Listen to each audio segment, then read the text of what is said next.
Hello, everybody.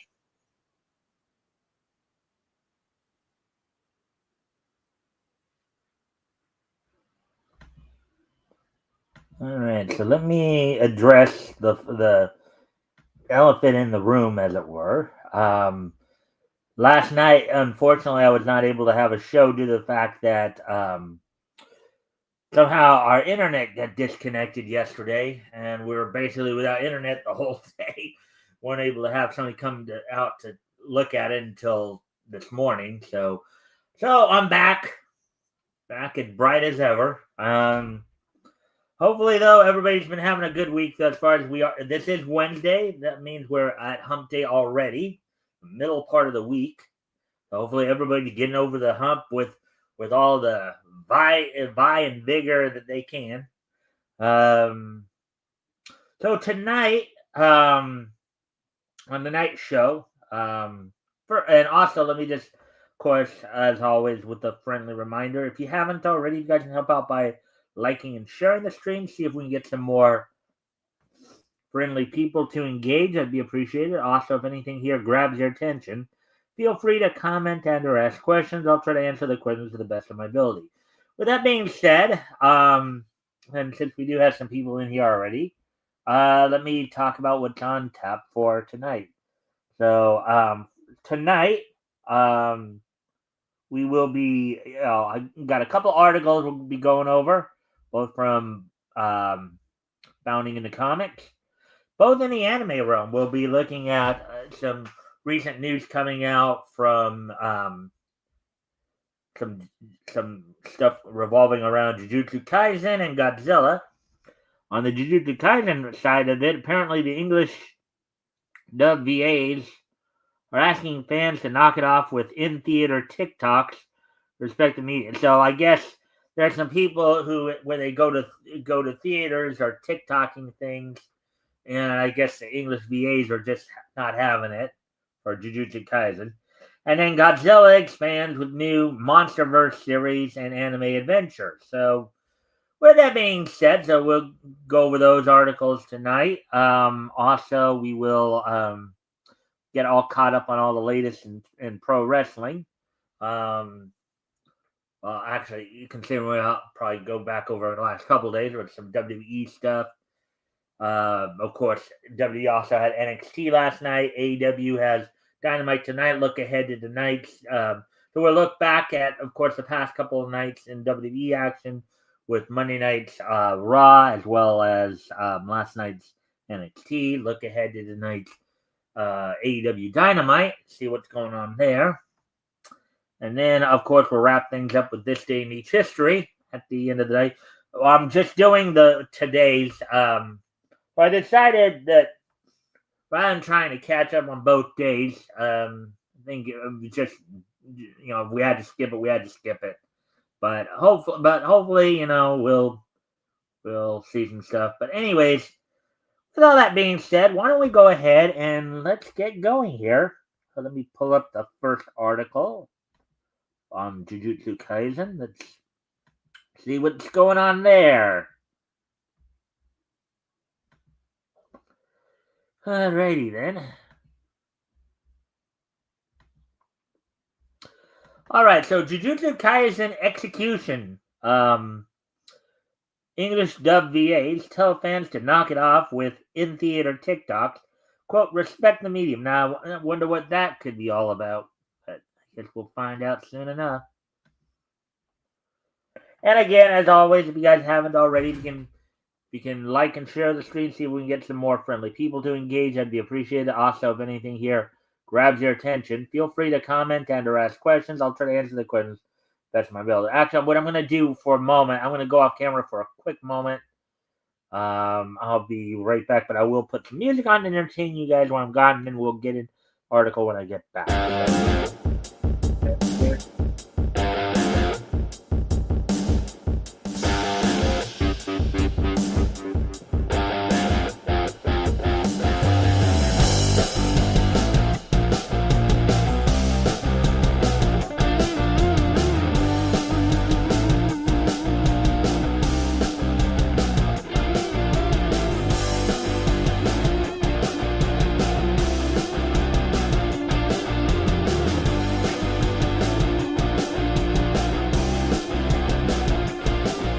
Hopefully that helps now. So anyway, so now let's get into the article here. Here we go. So okay, so Jujutsu Kaisen Execution English WBAs tell fans to knock it off with in theater TikToks. Quote unquote respect the medium article by Spencer Cooley published earlier today. So let's see what's going on here. Okay, so with the stateside premiere of Jujutsu Kaisen Execution just days away, the film's English dub voice leads have made a plea with the series' overwhelmingly younger leaning fan base to observe basic social etiquette and refrain from farming screen recordings for social media and specifically TikTok engagement. Farming social okay, so what are they doing? Are they just putting their TikToks up and then posting screenshots, I guess? Yeah, that would be kind of a nice thing not to do. Anyways, recapping the events of last season's Shibuya incident and ending with a sneak peek of the series, unquote. Upcoming take on the original manga's Culling Game arc. The compilation film debuted in Japan on November 7th and is currently set to hit the United States on December 5th. So that'd be this Friday. It was made possible by Crunchyroll and their international anime distribution efforts.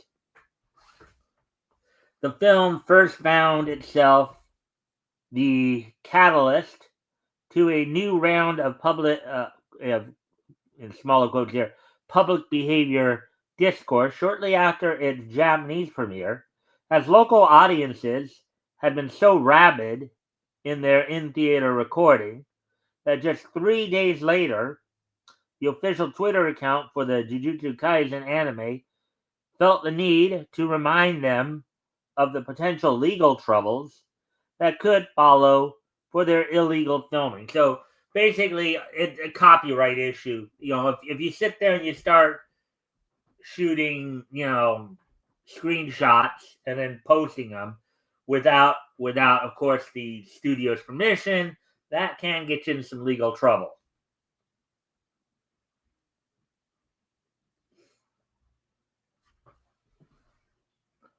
Quote, the illegally recorded images and video footage of the current screening of Jujutsu Kaisen Execution has been found on the internet. Filming a movie inside a theater is a crime under the law of prevention.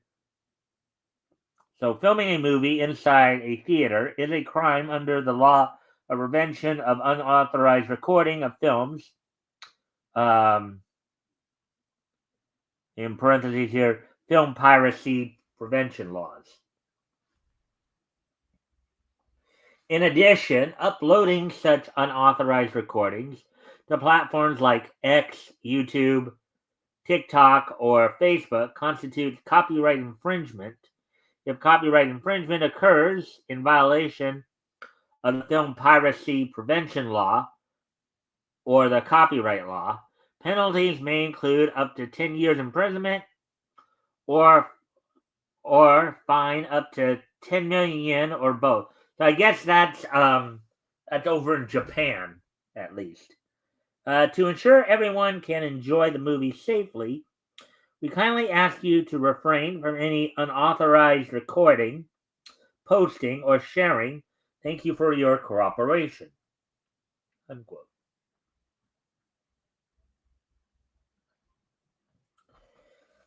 And it was in response to this particular communiques that the film's English language dub leads, Adam MacArthur, who voices Yuji Itatori, and Kaylee McKee, who voices Yuta Okotsu, made their above request to U.S. audiences.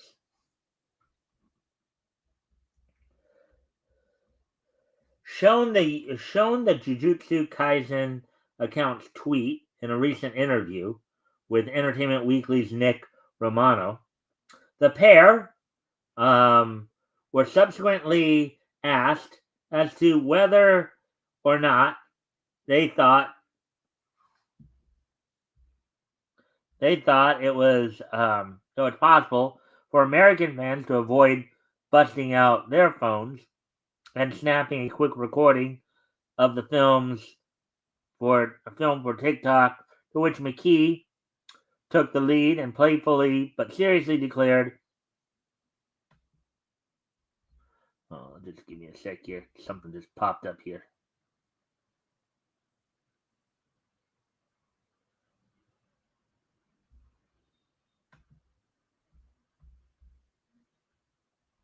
Anyways, back to the article here. As a quote, as a representative of the brand and as a legal citizen of the United States, my official take is don't do it, unquote. Quote, listen, it's going to come out on Crunchyroll not that long after, unquote, she said. Quote, if you really have to clip clips and send it to your friends, it's going to be higher quality. So basically, she's just saying, don't do it in the theater. Wait till it comes out on Crunchyroll. Okay.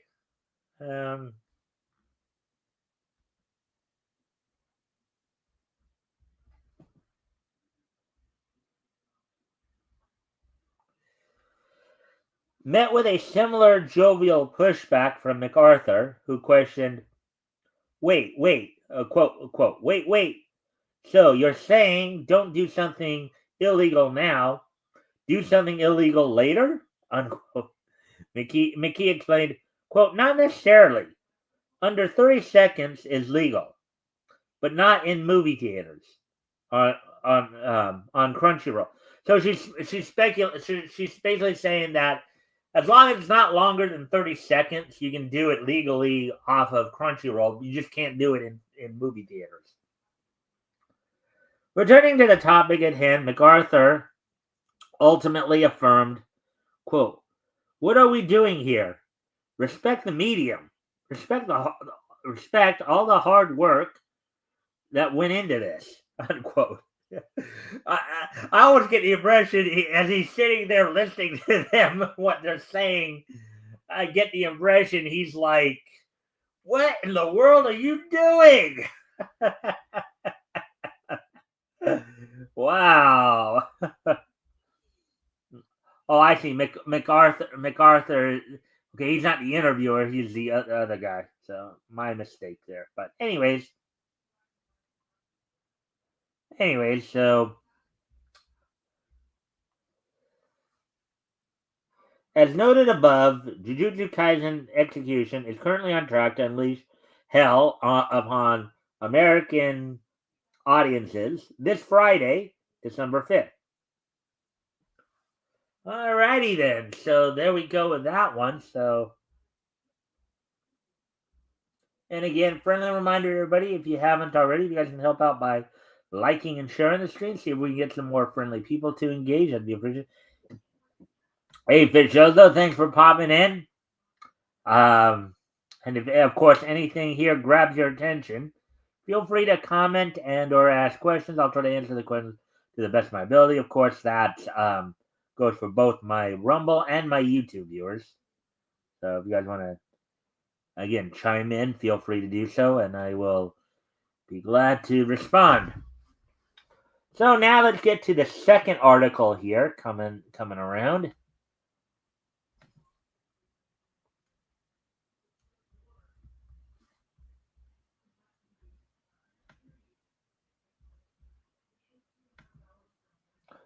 All right, so here's the second what will probably be our last article we'll do tonight. So Godzilla expands with new MonsterVerse series and anime adventure, article by J.B. Augustine, published today.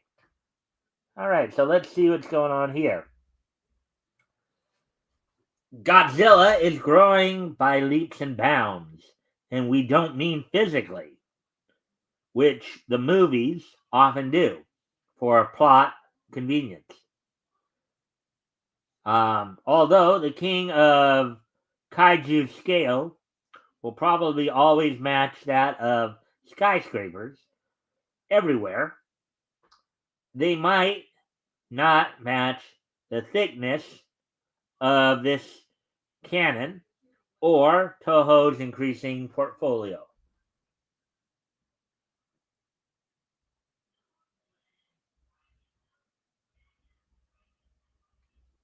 Two new projects involving the big guy have just been announced.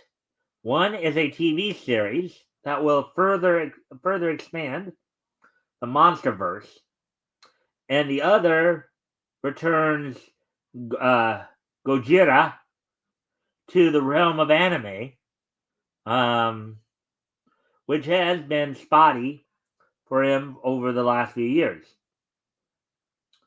On this side of the Pacific, Legendary um, Legendary has ordered a spin-off of Monarch Legacy of Monsters, which is entering its second season.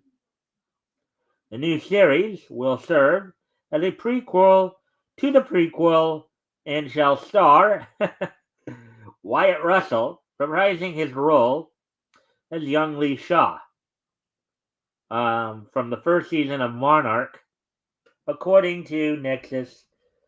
So a prequel to a prequel. That's that's always fun.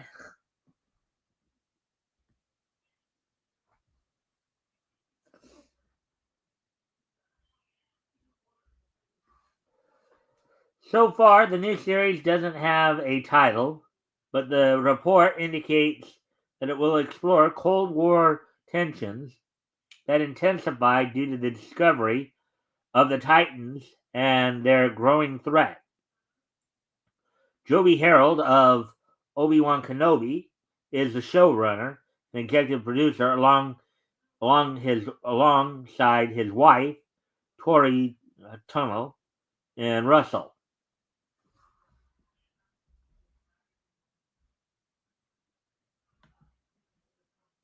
Hmm.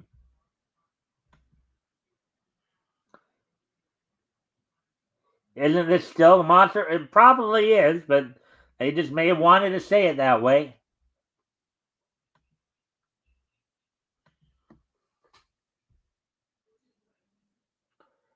In Legacy of Monsters, Wyatt shares the part of Shaw with his dad, actor legend Kurt Russell. Um, Both men are returning for the new season, which transplants the action of Skull Island, where you know who reigns supreme. Where, uh, where you know who reigns supreme. On the anime front, a new series will go where no Godzilla movie or show has gone before. Concept art for the cartoon unveiled at the Anime Festival Asia Singapore 2025 shows a boy charging up a heat ray blast akin to Godzilla's. Reportedly, the kid wields the giant's beast powers and may also control him. Quote, throughout its over 70-year history since its birth, wow, 70 years. Never really realized that Godzilla was that old. Godzilla has always served as a mirror reflecting the times, quote unquote. This new project, a series first, featuring in small quotes here, boy wielding the power of Godzilla, small quote, allows us to delve deeper into both the terror and the hope present in the current era. As Toho Animation, as Toho Animation, this is a challenge to step forward into a brand new story, said Toho's chief Godzilla Officer KG. So this may be the part that's the add-on, I guess, when they say they're going to add to the MonsterVerse, the anime here. Told Chief Godzilla Officer KG Oda via Kyoto News. Total Animation teams with Studio Orange, Godzilla Singular Point, for this new project, while also bringing aboard a new outfit out of Thailand, Igloo Studios. Representatives from both parties made statements.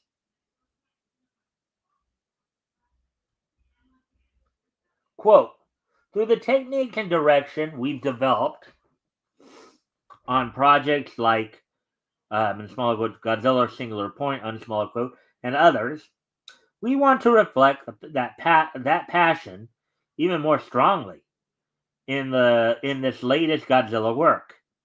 I am sincerely looking forward to this collaboration with Igloo Studios, who have won multiple awards and worked on numerous animated projects, unquote, said Shimatake Waki of Orange. Quote, it is an honor to be involved with the Godzilla IP, which has influenced so many people.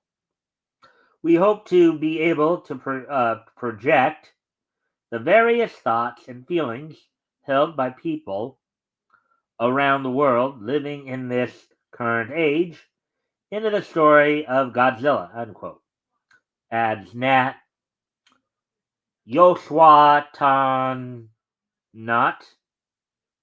founder and CEO of Igloo Studios.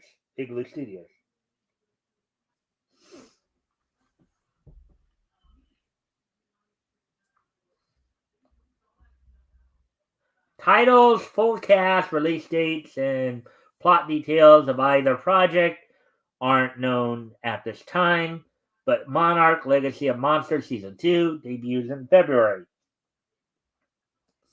All right, so a couple months away there. All right, so there we go with that. So let's see now. Where are we at on time? All right. I guess I may have enough time to see if I can find another story here.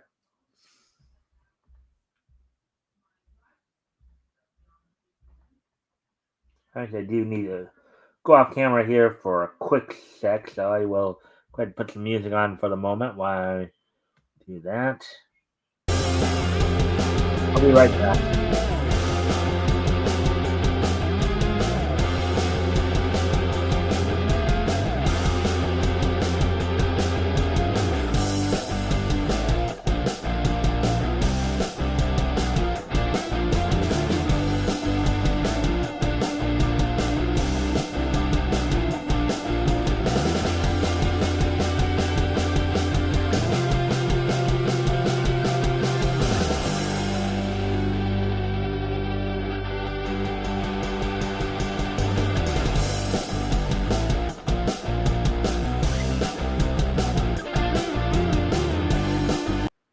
All right, I'm back. So let me just look around here for a moment. Let's see if I can find some other.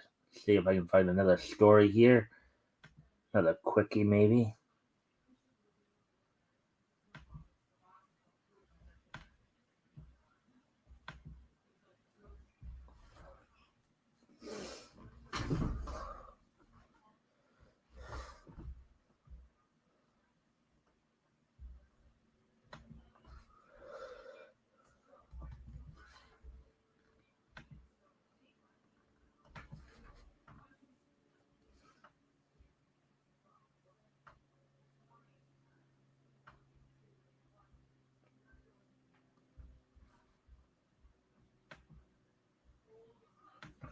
Don't wake me up too soon.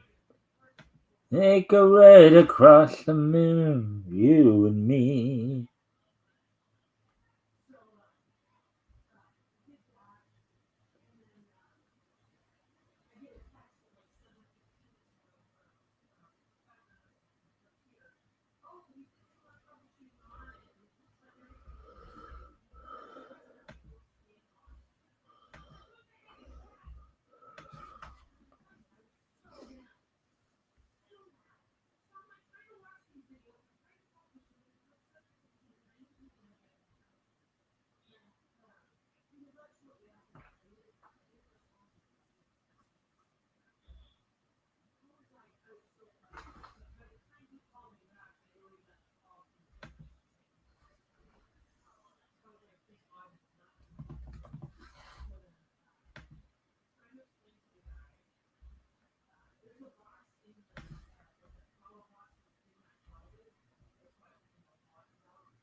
Let me see.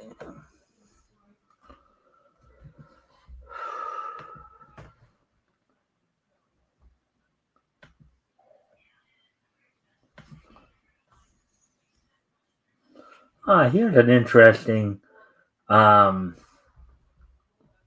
little article we could probably do real quick here. I just found.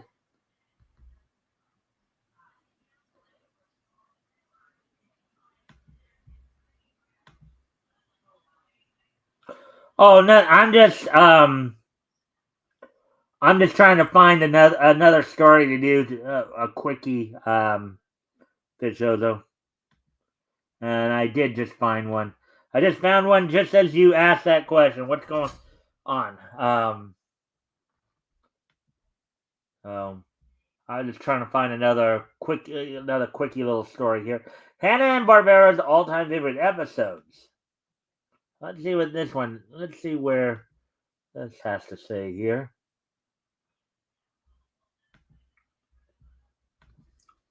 Hanna-Barbera's all-time favorite episodes.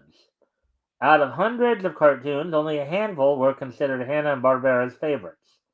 Of course, Hanna-Barbera, who gave us many great characters over the years, including Tom and Jerry, Yogi Bear, Huckleberry Hound, Snagglepuss, all that.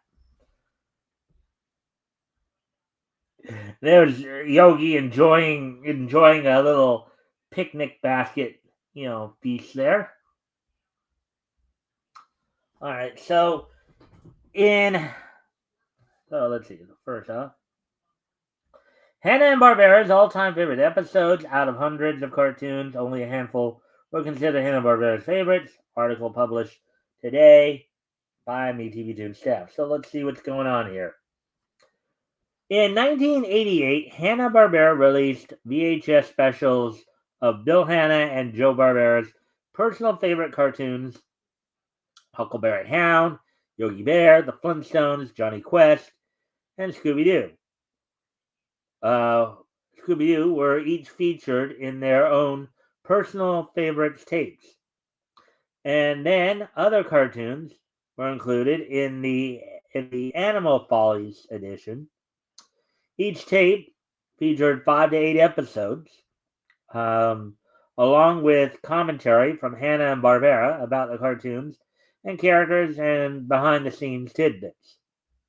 Let's take a look at which episodes of Scooby-Doo, The Flintstones, and Yogi Bear hold the honor and distinction of being the creator's all-time favorites.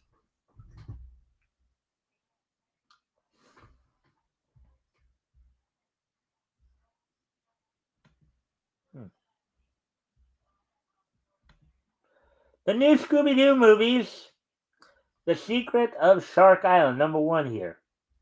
Celebrity guest Sonny and Cher join Mystery Inc. in their investigation of the shark monsters on Shark Island. Now, that was from back in 1973, of course. Okay, number 2. Scooby-Doo, Where Are You? What a Night for a Night. a little wordplay there, as it were. Homophones.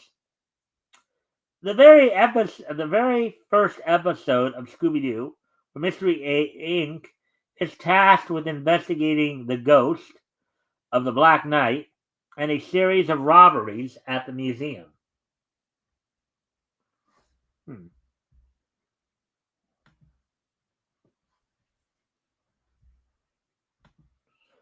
Number 3, Scooby and Scrappy-Doo. Scooby Gumbo. No dogs allowed. There's a no dogs allowed sign, and look at Scrappy's face. While visiting New Orleans for Mardi Gras, Shaggy, Scooby, and Scrappy end up at a restaurant that refuses to serve dogs. Desperate for gumbo, the trio tries out several schemes to sneak into the eatery.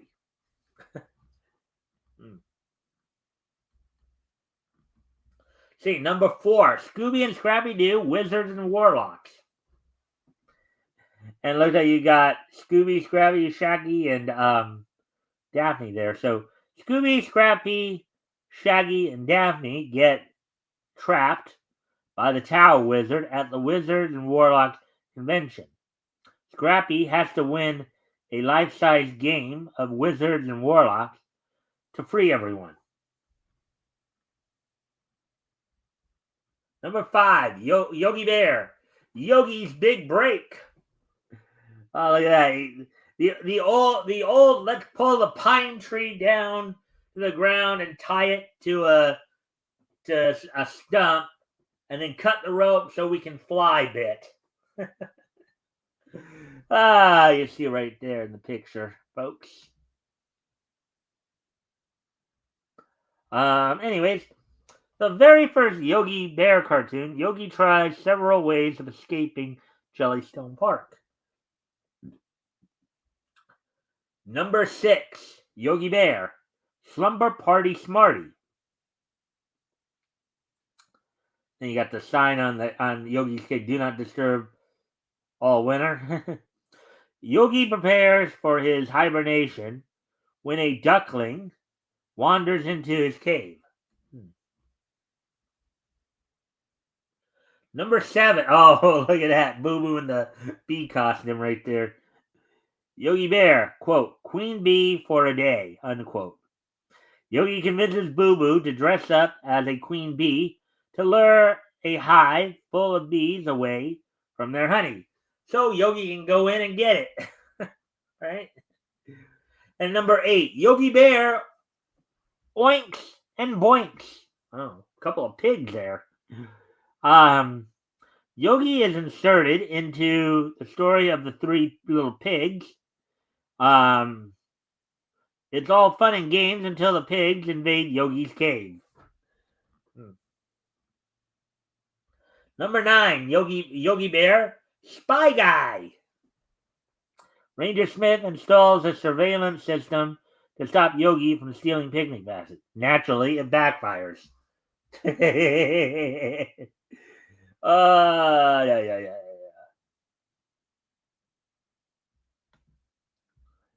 Let's see now. Number 10, Yogi Bear, Rah Rah Bear. Look at, he's holding the football for somebody to come and kick it, probably. Yogi Bear accidentally becomes a football mascot when he tries to help out the Chicago Bears in their game against the Giants. Number 11, the Flintstones. You see right there. The Blessed Event. Number 11. This episode, which is also called The Dress Rehearsal, in quotes, features Fred experiencing nerves before the birth of Pebbles. Betty suggests that Fred and Barney do a practice run to the hospital, only for Wilma to go into labor. Oh boy. Number 12, The Flintstones. Anne Margrock presents. Wow, look at Anne. Of course, okay, so Anne, Hollywood star Anne Margrock, voiced by real Hollywood star Anne Margaret. That's the thing they did with a lot of Hanna-Barbera cartoons. When they would bring in celebrity guests, they would just change their name a little bit, and still have the person that they were modeled after do the voices of the characters. So that was pretty cool. Comes to Bedrock for a concert and ends up babysitting Pebbles Flintstone. Number 13, The Flintstones, the Stonefinger Caper, quote unquote. Barney is mistaken for Dr. Orloff Rockenheimer and is captured by an international spy syndicate only the Great Gazoo can bust them out. Wow. Number 14, The Flintstones Split Personality.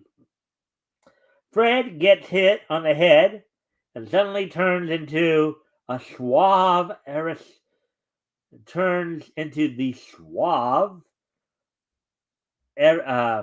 aristocratic Frederick.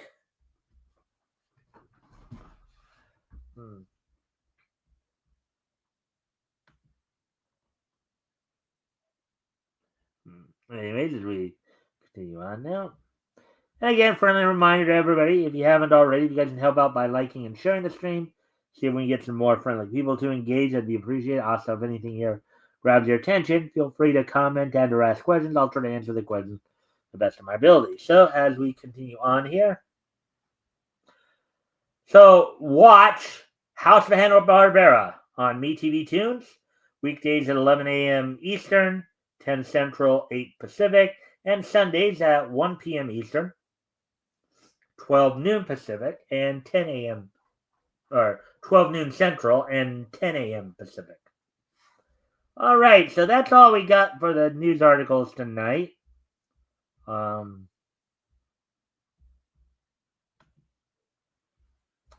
We're coming up on the 40-minute mark here, so I think I will get ready to move on to the oops, I gotta do this. I guess I'll get ready to move on to the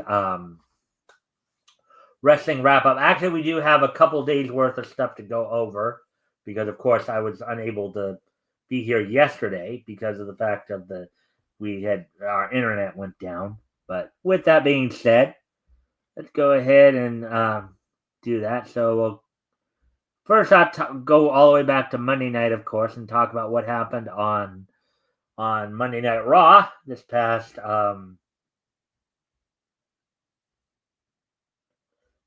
Monday. As coming off, of course, of the Survivor Series and the aftermath of the Survivor Series, Monday Night Raw came to everybody from the Desert Diamond Arena in Glendale, Arizona, airing on Netflix with Wade Barrett and Joe Testatori on commentary. In the first match of the evening, saw in the semifinals of the tournament to see who would actually face John Cena in his retirement match. LA Knight would defeat Jey Uso. This would also lead to somewhat of a kind of a breaking point moment for Uso, as he just literally tore up the area after the match.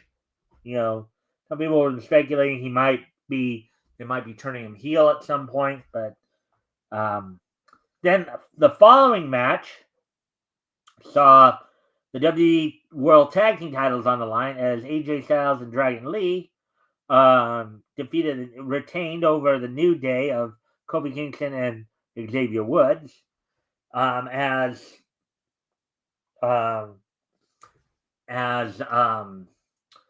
AJ Styles would deliver a very innovative version of his style class after with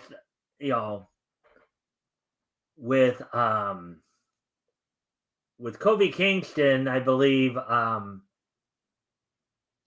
draped over the ropes.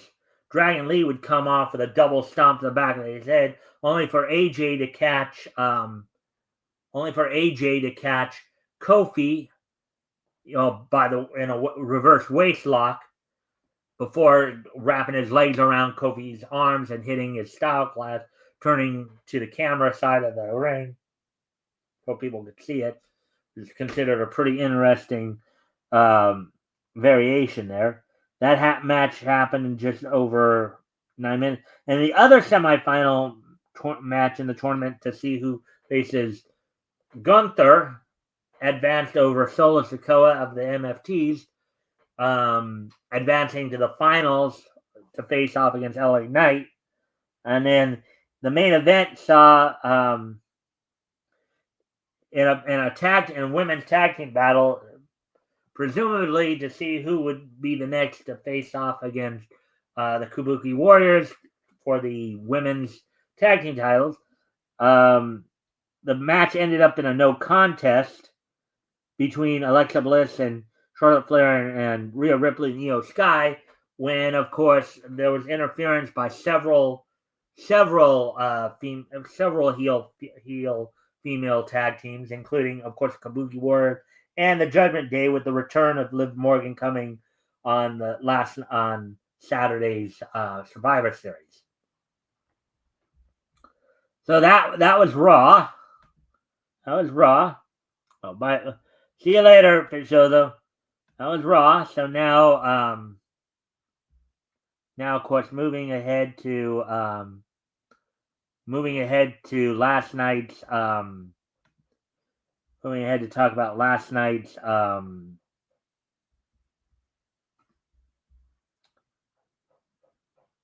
NXT. On last night's NXT, on the CW, hosted, of course, by Corey Graves and Vic Joseph, from the WWE Performance Center in Orlando, Florida. The first match of the evening saw Thea Hall with Joe Hendry in her corner defeat Ariana Grace with Channing Lorenzo in the corner. Of course, Channing Lorenzo right now is currently the Heritage Cup champions. I don't know if they're trying to set something up between him and Joe Hendry for that. Then in the second match after that match ended in just under 3 minutes, 2:46. And then you saw Josh Briggs defeat Tavian Heights in just under 11.5 minutes. Then in a 6-woman tag match, you saw Evolve champion Kendall Gray, Lola Vice, and Sol Ruka all team up to defeat Fatal Influences, Fallon Henley, JC Jane, and Lainey Reed. In a tag team match, Out of the Muds, Bronco Nima and Lucian Price defeated Chase Udo of Uriah Connors and Kale Dixon with Andre Chase in their corner.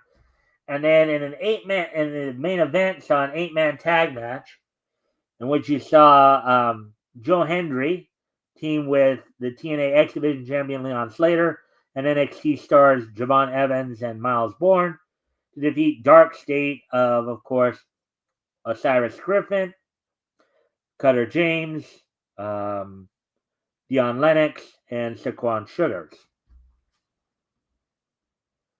So now that went to, and also there was also from last night, there was a special edition of Ring of Honor, which I was not aware of until I just seen it now. For the special episode of Ring of Honor on YouTube last night, their third such special, as hosted by Caprice Coleman and Ian Riccomani. The opening match saw the Beast Mortos defeat Gravity in just under 5 minutes. In a 6-man tag match,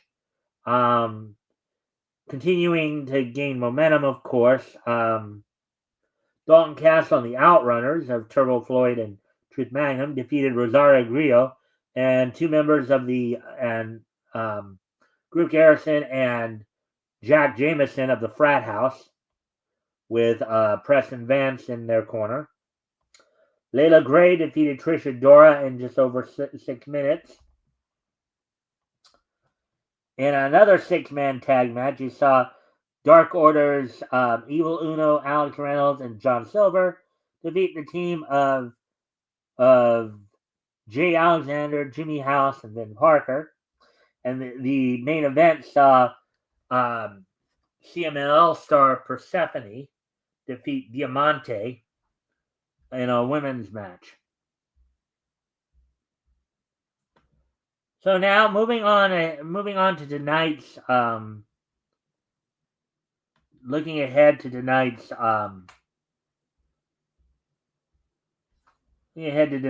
Dynamite. Tonight's Dynamite, which will come from the Fishers Event Center in Fishers, Indiana on TBS.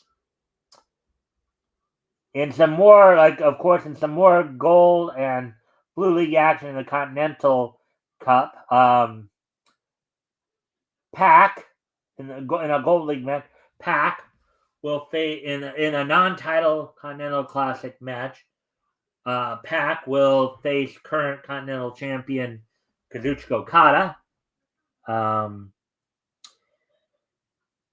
In a hardcore holiday death match in the semifinals of the tournament to crown the first ever AEW Women's World Tag Team titles, Megan Bayne and Marina Shafir will be taking on the timeless love bombs of Mina Shirakawa and Toni Storm. In another Gold League match, former TNT champion Kyle Fletcher will take on the Jet Kevin Knight in a Blue League match in a battle between two members of the Death Riders. Claudio Castagnoli will be taking on John Moxley. That's going to be an interesting match. See what goes down there.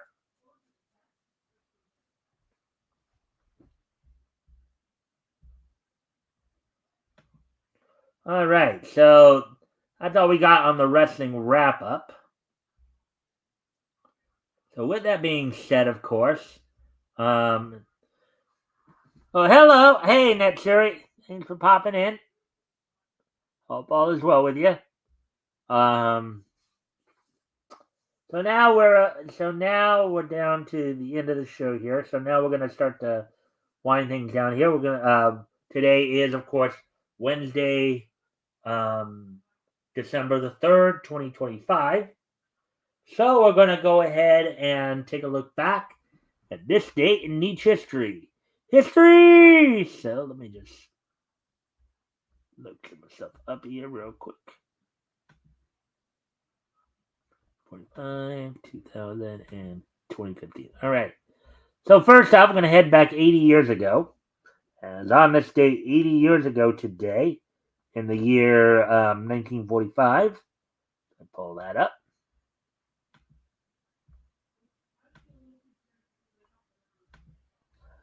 The 25th issue of Giggle Comics, from what we know today as ACG or American Comics Group, known back then during that time under Creston Publications Corporation. It sold for 10 cents and 48 pages. On this date, back in 1945, 80 years ago today, the 25th issue of Giggle Comics went on sale on this date from Creston Publications Corporation, known today as ACG.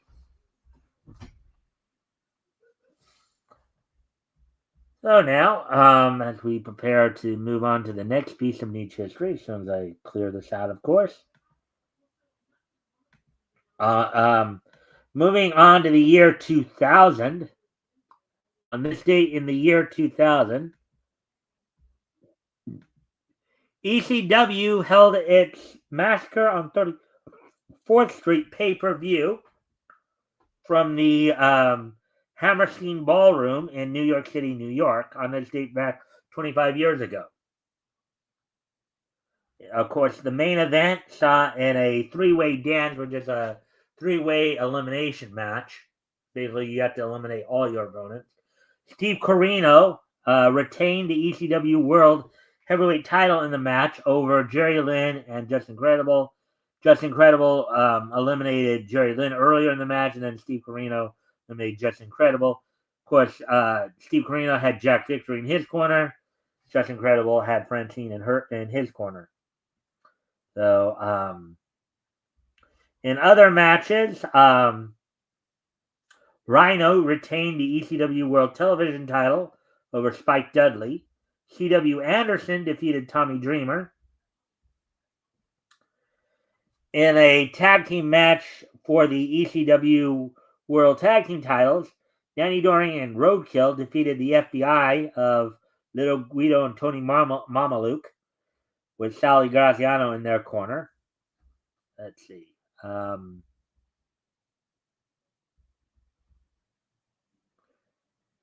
Christian York and Joey Matthews and Christian York defeated Simon Diamond and Swinger to earn Don Marie as a manager. So there were a couple of course, of dark matches there as well. So 25 years ago today, ECW held its Massacre on 34th Street pay-per-view. All right, so let's see now.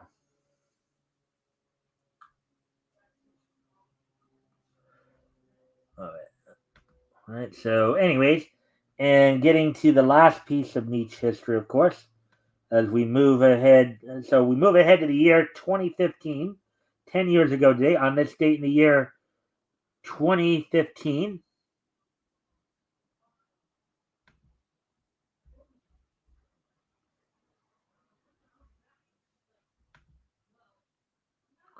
The final episode of Cartoon Network Studios miniseries Long Live the Royals premiered on Cartoon Network on this date 10 years ago today. Long Live the Royals is an American animated television miniseries created by regular show's writer and storyboard artist Sean Ziels. The miniseries, which aired from November 30th to December 3rd, 2015, on Cartoon Network, consists of 4 episodes, each following a member of a fictional British royal family as they celebrated the annual Yule Hare Festival. All right. Oh, there we go with that. So, with that, I thank everybody for being here tonight. Hope everybody enjoyed the show. Hopefully, I won't have any more. I love ECW. Yeah. Yeah, they were a good promotion when they were around. So, but with that, I thank everybody for being here tonight. Hope everybody enjoyed the show. We'll be back here with more Niche News tomorrow, barring any other technical issues. I doubt that, though. And of course, don't forget this Sunday, I'll be joined by a woman named Sabrina, from who I met through Devil Fly Momentum, Rex. She'll be co-hosting with me on this Sunday's